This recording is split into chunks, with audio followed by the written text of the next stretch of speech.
మేడ్చల్ జిల్లా సురారం పరిధిలోని రాజీవ్ గృహకల్ప కాలనీ నిర్మించి 10 సంవత్సరాలవుతున్నా సరైన మౌలిక వసతులు లేవు.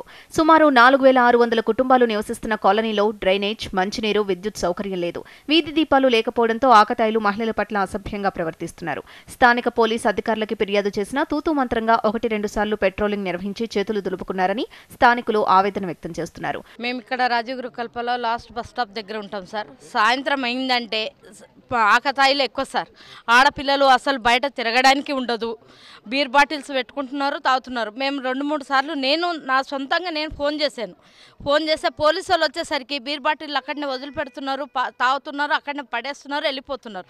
ఇది 2-3 సార్లు కంప్లైంట్ కూడా ఇచ్చాం. మేము హేమరాణి గారిని తీసుకెళ్ళి మేము 2-3 సార్లు కంప్లైంట్లు ఇచ్చి ఎన్ని చేసినా కూడా అది మారటం లేదు. ఆడపిల్లలు చీకటి అయిందంటే బయటికి రావడానికి చాలా భయపడుతున్నారు.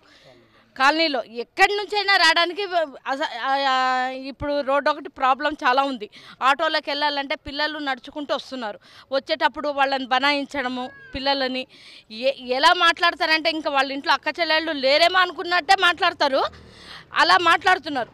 కానీ ఆ బస్ స్టాప్ అన్నది అక్కడి నుంచి తీసేయమని చాలా రిక్వెస్ట్ చేస్తున్నాం మేము, కానీ వాళ్ళు ఎవరు పట్టించుకోవటం లేదు. మా బాధ ఎవరిని మున్సిపల్లో కంప్లైంట్ ఇచ్చాం, అందరికీ కంప్లైంట్ ఇచ్చాం, కానీ ఆ బస్ స్టాప్ తీయించడం లేదు. మాకు ఆ బస్ స్టాప్ అవసరం లేదు సార్.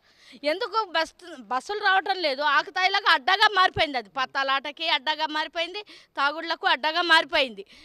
బయటికి రావాలన్నా ఆడపిల్లలు భయపడుతున్నారు.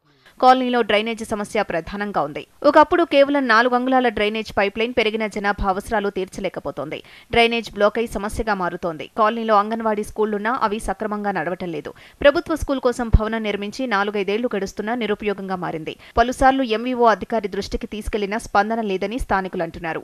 అంతా పేదవారు కావడంతో ప్రైవేట్ స్కూల్లో చదివించలేకపోతున్నామని విద్యార్థుల తల్లిదండ్రులు వాపోతున్నారు. గవర్నమెంట్ స్కూల్ లేవు సార్, మాకు అంగన్వాడీ బళ్ళు లేవు. పిల్లలకి ఎక్కడ పోయి ఎప్పుడు చెప్పుకుంటాం మేము? పోతేనే మా పొట్ట వెళ్తుంది, లేకపోతే ఎలాగ వెళ్తుంది? ఇంట్లో ఉంటే ఎన్నాళ్ళు ఉంటాం? తిందుమా, స్కూల్లో పెట్టుకుందామా? వేలకు ఏం పెడతాం మేము?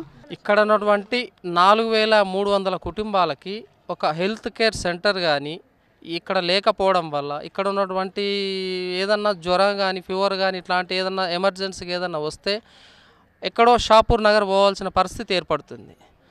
ఇక్కడ ఉన్నటువంటి నామమాత్రం ఆ పూటకి ఆ రోజుకి చేసుకొని బ్రతుకుదేరు కోసం ఉన్నవాళ్ళు ఈ హెల్త్ కేర్ సెంటర్ లేకపోవడం కానీ చాలా కష్టతరం అవుతున్నది. అందువల్ల పాలకులు ఒక హెల్త్ కేర్ సెంటర్ ప్రొవైడ్ చేయాల్సిందిగా కోరడం అవుతున్నది.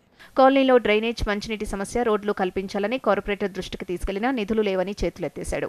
అధికారులు ఇప్పటికైనా స్పందించి రాజీవ్ గృహకల్ప సమస్యల్ని పరిష్కరించాలని స్థానికులు కోరుతున్నారు. ఇక్కడ ముఖ్యమైన సమస్య ఏంటంటే మాకు రాజీవ్ గృహకల్ప ఇండ్లు ఇచ్చారు. ఇండ్లు ఇచ్చిన తర్వాత అది 32 గజాలు ఇచ్చారు. అందులో 2 రూమ్లు మాత్రమే ఉంటాయి. దాంట్లో భార్యాభర్త మాత్రమే తప్ప పిల్లలు కానీ అత్తగారు కానీ ఉండడానికి అసలు అవకాశం కూడా లేదు. జానెట్ ఇంట్లో మూరెడు కర్ర అన్నట్టు ఉన్నది మా పరిస్థితి. అది అయితే నాసి రకమైన కాంట్రాక్టర్స్ వాళ్ళు ఆ సమయంలో నాసి రకమైన పైప్ లైన్లు, నాసి రకమైన ఎలక్ట్రికల్ ప్యానెల్ బోర్డ్స్ అవన్నీ పెట్టడం వల్ల ఇప్పుడు మేము చాలా సమస్యలు ఎదుర్కొంటున్నాము. ప్రజెంట్గా అయితే ఇప్పుడు ఈ వర్షాకాలంలో అయితే డ్రైనేజీలు వాళ్ళు 4 ఇంచెస్ 8 ఇంచెస్ పైపులు వేసేసి లైన్లు ఇచ్చేసి ఎస్టీపీ అని ఒకటి స్టార్ట్ చేశారు. అది ఫెయిల్ అవడం వల్ల నాలాలో కలిపేశారు, ఓపెన్ నాలాలో.